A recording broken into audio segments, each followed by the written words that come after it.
and welcome to this week on Drinkin with Dave.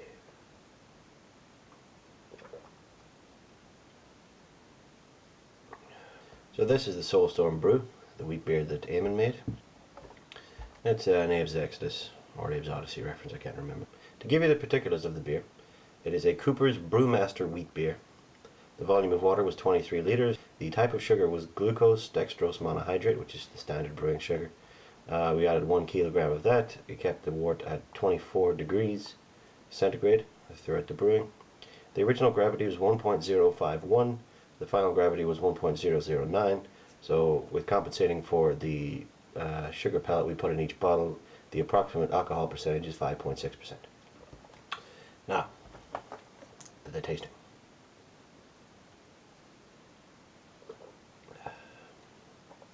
Well, first the visual inspection. The head is actually pretty okay on this one. It may not look like much, but it's actually alright. We've had a lot of it depends on the pour with these wheat beers. It seems very well carbonated, nicely carbonated.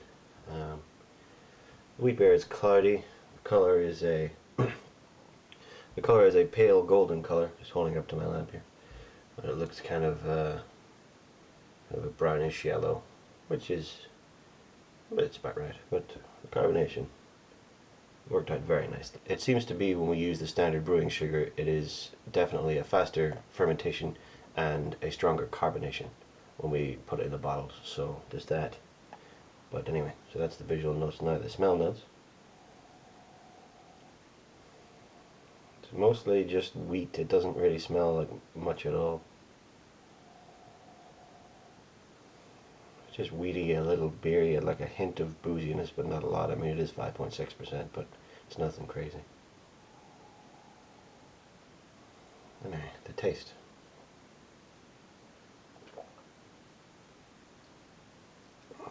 The taste is definitely a wheat beer taste.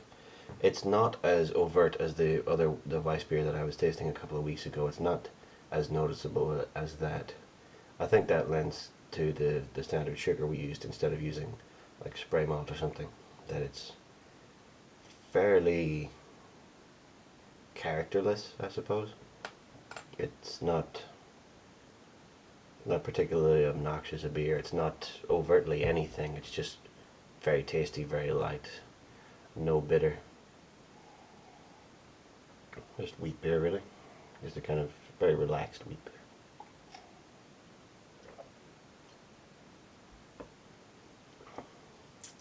I'll just give you my tasting notes here. It is well carbonated, not bitter at all. Tastes the same with or without the sediment. This is when cold. It has a sediment yeast smell to it. Occasional initial sour, a kind of lager hop on the middle taste, weedy dryness on the finish, kind of a fruit appleness occasionally, but it's not very overt. Sweetness on aftertaste. Now, when warm. Mediocre head and lacing. It's a kind of a Coca-Cola soda kind of head. When warm, sour wheat smell, a very thin feel, which is probably the lack of malt in the beer. Lack of head, better when cloudy. Still it's a cider-like carbonation to it when warm. Quite a boozy taste. It has a very strong apple note to it when it's warm, so I wouldn't suggest drinking it when warm, but it is very nice when cold. Quite easy to whip the head back on it, as you can see there. And you know, the lacing isn't terrible. It's not long. It's not a Guinness lacing, but it's okay.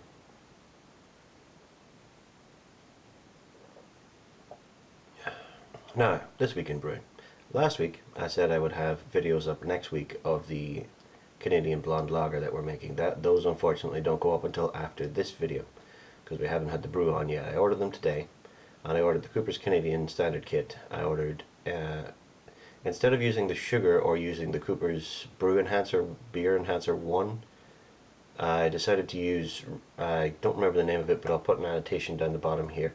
I think it's Richie's Burton Beer Enhancer or something.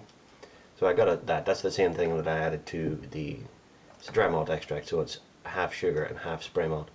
So that's why I added to the ale, and that turned out well, so I'm adding it to the Canadian Blonde as well. I wanted to get a demijohn for this, just a 1 gallon demijohn, but unfortunately Homebrew West were sold out when I ordered them this morning.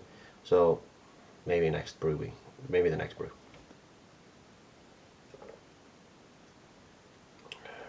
So the next brew we will be doing after we do the Canadian Blonde is we'll be doing another bock. Now I said that I wasn't sure about the bock and it was a special occasion kind of beer, but I give a couple of them to my father and he was completely blown away by them. The freshness of the beer, the maltiness, I mean the alcohol content was bang on. It was just, he described it as one of the best beers he's ever had. He asked for a batch of the bock, so that's next up after the Canadian Blonde. After, we may be bottling those in glass bottles actually, depending on the batch of bottles. He said he'd get a batch of bottles and bring them back. So he lives above a pub, so that's entirely possible. After that, we'll be moving on to a full liquid extract batch. We'll be making the dark ale again, because it's a solid beer and we know we like it. So I think that's a good base to experiment from. I don't want to start getting in heavy and doing other kinds of stuff like that and experimenting with beers that I don't know the taste of. So I think dark ale batch, use 2 cans of liquid malt extract and maybe dump in a little dry malt extract or extra spray malt even, just to bump the alcohol content to make sure it's like a nice 4.5, 5.5%.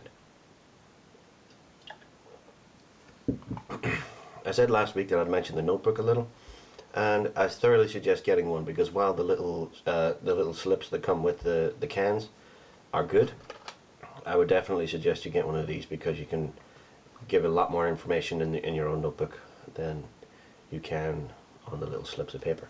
So for a change of pace, instead of me telling you what I'm going to be doing next week, well obviously I've told you what we're going to be brewing next, but I haven't told you what we're going to be talking about next week. So how about all of you out there watching this, you leave a comment down in the comments saying, asking me if there's anything you'd like me to clear up or like me to talk about, because there's all kinds of stuff with the hydrometer and alcohol content and you know, original gravity, final gravity, specific gravity stuff and things like that, and you know, should I use spray malt or should I use sugar or should I use liquid malt or stuff like that. So if you have any of those questions, feel free, leave them down there in the comments.